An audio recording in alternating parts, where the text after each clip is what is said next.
As a direct result of 7,200 volts flowing through my body in 1983, the internal damage has continued. In 2007, I suffered a major heart attack.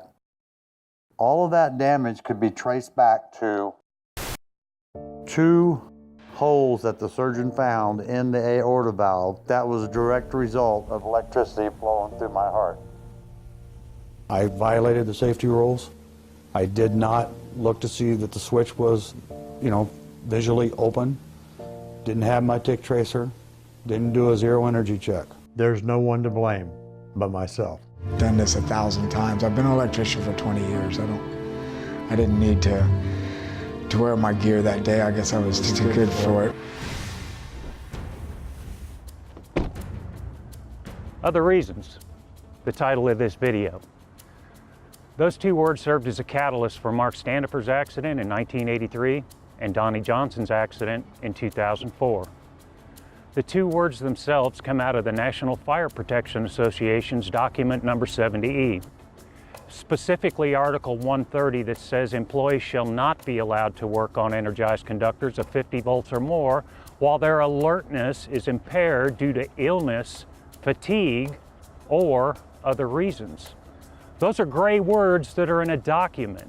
We believe they're meant to be gray so that you as individuals can decide what those mean to you. For Donnie and Mark, it changed the course of their lives forever and the people they love. Both accidents combined lasted for a fraction of a second. Before we talk to Donnie and Mark, let's hear more about the safety triangle, which is an equal balance of knowledge, skills, and rules and regulations from a subject matter expert. One of the most unpleasant and really the hardest part of what I have to do as a safety manager and supervisor is after an accident has occurred. I've got to go out to the job site and try to figure out, with all of the training, with all of the skills and qualifications that these workers have, how could they have managed to get themselves hurt? And if the incident has become a fatality, how are we going to share with their loved ones that this worker is not coming home? I've studied human performance over the decades in my career, and I've discovered that there's really 3 dominant perspectives that will approach either a task or a problem or even a relationship. It's either based upon our skills, based upon our knowledge, or some rule. If it's based upon our skills, it becomes so automatic, almost like taking a drink of water. If it's based upon our knowledge could be limited, and we may not be able to recognize the hazards that exist or even know when to ask for help. And if it's based upon rules, the rules alone bring balance to the other 2, but the rules alone cannot give us the safe practices themselves. A good way to illustrate this would be to think of the familiar fire triangle, where the mix of heat and fuel and oxygen produce the flame that we're looking for. When this mix gets out of balance, we either lose the flame or only bad things are going to happen. In the same way with the illustration of the fire triangle, workers have to approach a job with a balance, a good mix of their knowledge of the task, their skills and experience of the task, and the safe work practice and rules that are available to do this task safely, including all of the policies, procedures, and all the PPE that's required to do this task safely. When any of this gets out of balance, likely an injury is going to occur. It doesn't matter where we're working. It could be on overhead lines, it could be in a large substation or some large industrial facility, even residential wiring, or any other hazardous task. We've got to stay alert if we're going to survive. We've got to remember that we work with many hazards, but hazards only become dangerous when we don't put the proper controls in place. I'm grateful to Mark Standifer and Donnie Johnson for documenting and taking a painful look back at how other reasons were the root cause where they lost a distraction and they caused decades of pain and suffering for both they and their families. Other reasons. So what do those 2 words mean to you? What makes us as workers choose to violate basic rules and regulations that are designed to protect us? Complacency? Being rushed? Pressure? Maybe an argument at home with a loved one? Maybe an argument with a coworker? All those are other reasons, and they can have disastrous effects on our day at work. The #1 cause of distraction in this generation are these. We have to realize we're in a dangerous profession, and a split-second decision based on other reasons can have disastrous effects. There's been an explosion! There's a worker! Oh my God, he's on fire! I don't know exactly what I thought when I first saw him. It was just, his hair was singed back, parts of his face was burned. I could see the knuckles on his hands were just, they were all blown out on each and every one. It was like the skin was gone. And they had him, his body part covered up, so I didn't see what was underneath yet. And he wasn't really, he was kind of like semi there. I tried to talk to him, but he said something like, "I've really messed up now." Oh, honey, I've really messed up.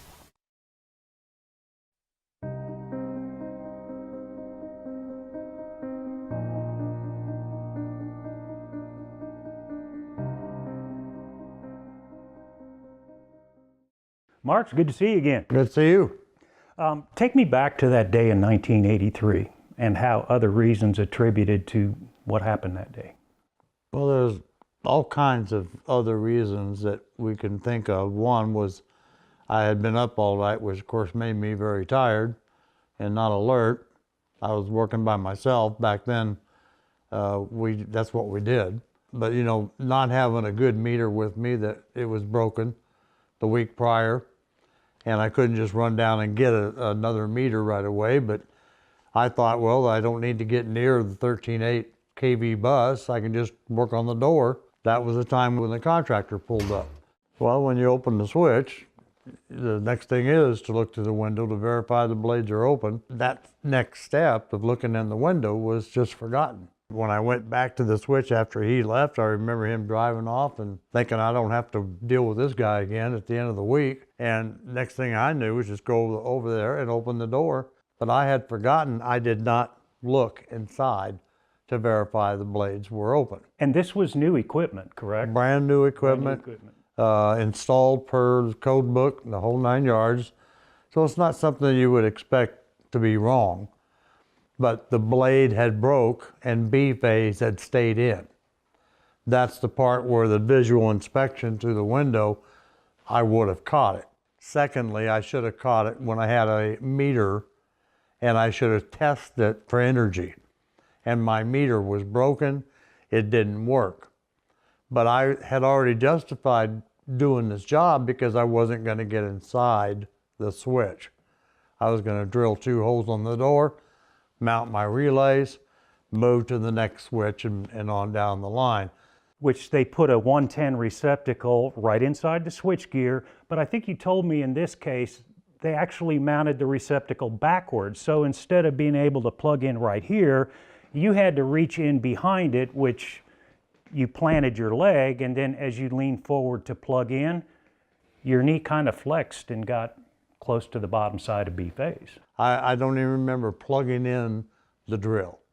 They found evidence of that because of this extension cord, what was left of it was laying inside the switch. And when you get close enough to 13,800 volts, it's going to use you as a path to ground. I became that path, caused an arc blast, which blew me away from the switchgear. Caught my clothing on fire and blew out 17 different locations. 17 exit wounds. 17 exit wounds. You were wearing polyester clothes that day. It was 60% polyester and 40% cotton. I never looked at the label, and it never even dawned on me.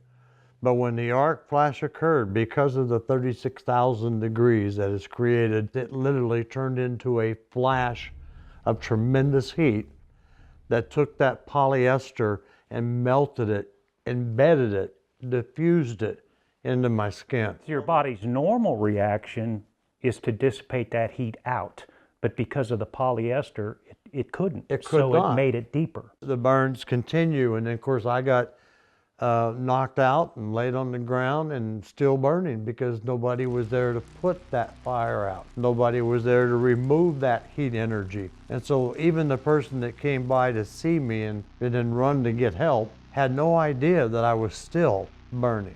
What should have been maybe 1st or 2nd degree burns were now 3rd degree burns, and they had burned all the way down to basically the muscle tissue and the bone. What was the pain like at that point? I know I was in a disastrous state, but I felt no pain, and I just wanted to try to get help. So the paramedics pick you up and you feel no pain at the time and you're on the way to the emergency room. I saw a couple of, thought they were angels, but turned out to be paramedics working on me. And they kept calling me this name, Mark, and I had no idea who Mark was. I could tell them my wife's name, address, the hotel we were staying in, phone number, anything they wanted to know, but I couldn't figure out who this Mark person was. Then I woke up in the hospital in Eugene, and I saw Bonnie. And I knew who she was, but I still didn't really know who Mark was, and I still was in no pain whatsoever. I remember being put on a helicopter to fly me up to Portland Emmanuel Burn Center. And it was actually the flight back to Portland, Oregon, that I finally realized who Mark was. Oh, that's me. My brain was beginning to reboot. You know, getting hit with 7,200 volts has a way of wiping out your hard drive, so to speak. So when I got to the burn center, they wheeled me in on a stretcher. And again, I thought I saw somebody else on the stretcher, and I waved to them, and of course they waved back, and I realized that it was me, and what I was looking at was a person that was burnt head to toe. And at that point, the realization that it was me that was burnt, it was me that was in this trouble, brought all the pain instantly. It was like a switch just said, okay, turn it on, bring him back to reality. Now he needs to feel the pain. And it was unbearable. It was my faith and the Lord that got me through this burn center. You know, burn centers are called the house of pain for a reason. Even when they give you medicine to remove that pain, it doesn't. So that's another misconception that guys, when we work with them, they think that they knock you out. Well, during the operation, they can put you out when they go and take skin from one place of your body and then put it where you need it. But when you wake up, burns have a natural draining to them. That turns to a hard crust, and that has to be removed, and the only way to do so is physically. When that wire brush starts hitting you, you're screaming at the top of your lungs. I was in the burn center approximately 6 months, and I don't remember a day that I wasn't in terrible pain. You know, I'm 63 years old. I'm still healing, which is part of those nerves acting up in my back and down around my chest areas where the second-degree burn is still trying to connect. So those nerves are trying to connect and they can't, so they cause pain, which is called neuropathy. Again, 34 years later, I'm still going through a healing process from those burns. And the life cycle of your arc flash in real time, 1/250th of a single second is what changed your whole future. That quarter of a cycle, or 1/250th of a second, changed my life forever. One item I wanted to mention to you that people also don't think about, where I'm burnt 3rd degree. In fact, let me show you. I cannot feel my finger. And feeling will never come back. On that area, and I cannot feel it. But what's even more tragic to me is if somebody was touching me, a loved one, your wife, your child.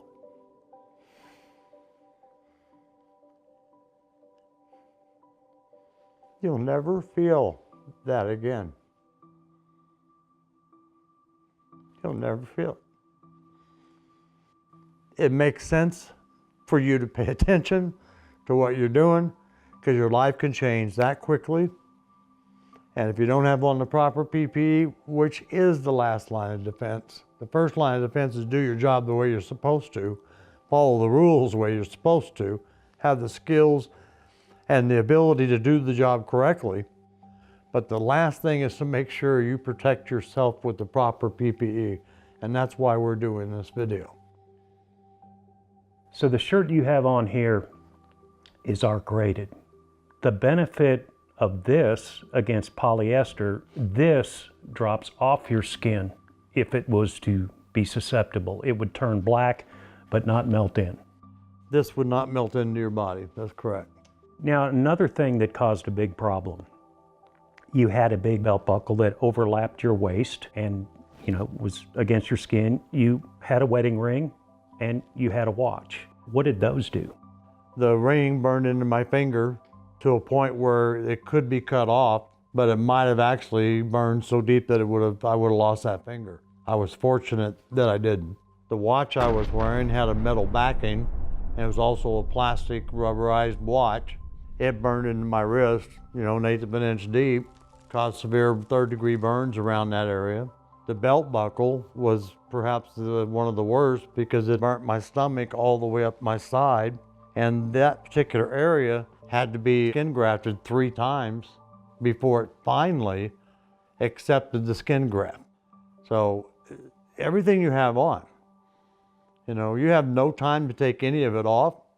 You have no time to suddenly put something on that you might need for protection. You're dealing with that 1/250th of a second.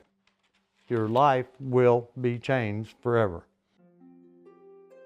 What kind of effects did this have on your family? Well, Bonnie was the main person that it affected. My son was only about a year old, so he didn't quite understand what was going on with Daddy. But Bonnie, you know, we've been married about a year, and then all of a sudden her husband is burnt. You know, I can't imagine sitting there looking at a loved one that is burnt that badly, and you don't know if they're going to live or die. And all of her hopes and all of her dreams, they go out the door. You can't really feel what they're feeling, but if you look in their eyes, you can certainly see it. The company I was working for paid for most of the medical care, but workman's comp certainly, you know, kicks in. But workman's comp did not pay near enough to allow Bonnie and I to keep our payments up on our house that we had just bought prior to my accident, a few months. And we wound up having to give that house back. I know my mother was affected tremendously when she got the call. Just imagine, you know, you getting a call about your son or daughter, how that would make you feel. It's still affecting people even today. You know, as we go through and we discuss things like the NFPA 70E and the clothes people need to wear, and we're going to hear a little bit about Donnie here in just a minute and what the accident he went through. Donnie Johnson. Donnie Johnson, and his yeah. wife Kelly, yes. So it never stops, and it's all avoidable. That's what's so sad about this. When I left that morning, I just figured it was any other day. I guess you don't wake up in the morning thinking that you're gonna be in an accident. Sometimes when you get in that kind of situation, you kind of just have to break it down to the hour and the minute, because if you look at the whole day, it's pretty overwhelming. My job for the day was to hook up a 3,000 amp generator to a 3,000 amp electrical service. After I tested the generator power, I went into the main building electrical to test it, and I opened up a small panel for their main switchgear, their main breaker panel for the entire building. I clipped A phase with one alligator clip. I clipped B phase, and as I went to clip C phase, the meter blew up and blew a puff of carbon into the electrical box. Well, this set off an electrical explosion between all 3 phases. I didn't realize at that time how badly I was hurt. The one maintenance man told me later that he thought I was dead because there was no way somebody could stay alive through that explosion. Looked down at my arms and hands, and I realized I was really burned up this time. They told me my husband was calling, but it wasn't. It was another man. And he just said, I just have to let you know your husband's been in an accident. He'll be going to Tampa General, but he is walking and talking. I just literally threw the phone, grabbed my purse, and ran. And all the way down the road to the hospital, I was wondering, who do I call? What do I do? One of the first things I thought was, this doesn't happen to me. You know, this is something that you hear about in the safety films, or somebody's friend that had this happen to them. It doesn't really happen to me. They didn't recognize him because he was charred black. That was hard to see. Then he started getting infections. And I remember sitting there being talked to as if he may not make it through this. They tell me I was asleep for a month and a half. Once he woke up, I felt like, okay, now we're getting better. Now it's on the way up. And I don't think that any of us realized how long the recovery would be. One of the first memories I have is my son walking into the hospital room across the foot of the bed.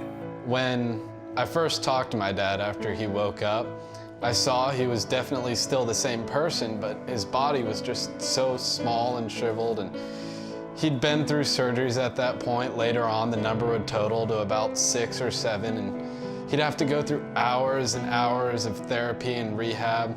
He had to relearn how to walk. He had to relearn how to use his arms. You know, I told my wife once before we got married that as long as I had these, we would have money. Well, I almost didn't have these. I almost lost my life altogether because I wasn't wearing the protection. Being safe is a lot easier than putting yourself through and your friends through and your family through what my family and I and my dad had to go through. It's just easier to put on your safety equipment. If you would have taken that 2 to 10 minutes of time to put the gear on, work a little bit slower, it really makes you think that it's okay to be a half hour late. As fortunate and blessed as I feel today, I could have avoided all of this that I put my family through, that I put myself through, if I'd have just taken that 3 minutes to wear my PPE. So other reasons, what I'm hearing is working alone, fight with the contractor, totally threw you off your game plan. And you are an electrical engineer, not having your meter. Justifying that, I wasn't planning on getting anywhere close, correct? Correct. So no meter, a visual. Didn't do that because of other reasons, the argument with your contractor. Correct. So let me ask you one last question, Mark. If you could say 30 seconds, 20 seconds to the guys that are watching this, what would it be? You make one mistake with electricity, it could be your last. You've got to do the job right. You've got to have the skills, you've got to have the knowledge, and you've got to have the safety training, and you've got to pay attention to the NFPA 70E and wear the proper clothing. Yeah, it may not be, you know, a miracle thing that protects you. Nobody's Superman or Superwoman, but at least you might survive it, and you might not have to go through what I've gone through or other people have gone through. We hope that knowledge of these concepts has given all of us the tools that we need to be able to do our work safely. Having the appropriate skills, knowledge, and following all the appropriate rules and safe work practices, including PPE, so that other reasons don't have a chance to invade our job. Our loved ones and our coworkers are depending upon us. On behalf of Mark Standifer, Donnie Johnson, Bob Leroy, I'm Dan Holmberg. Thank you for watching. If you can't do what your instructor's going to talk about for you, please do it for the people at home that are waiting for you to come home. That's what safety's about. Don't make it where they get a call from a dispatch saying you're on your way to a burn center. It is all avoidable if we keep the triangle in equal proportions. Don't rely on your knowledge. Don't rely on your skills or just rules. They have to all be equal. Thank you. Work safe.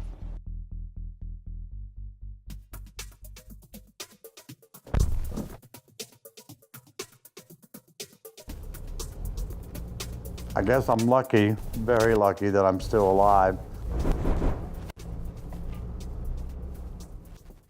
I have suffered from those injuries, as well as damage to my knee where electricity flowed through my knee and caused arthritis in my knee. I continue to suffer from what is called neuropathy, where the third-degree burn actually took my nerves. One doctor described it to me as the nerve endings are trying to reconnect, but they can't connect because there are no nerves left. So this is 30-some years later that I'm looking at some of these problems that are directly related to that accident.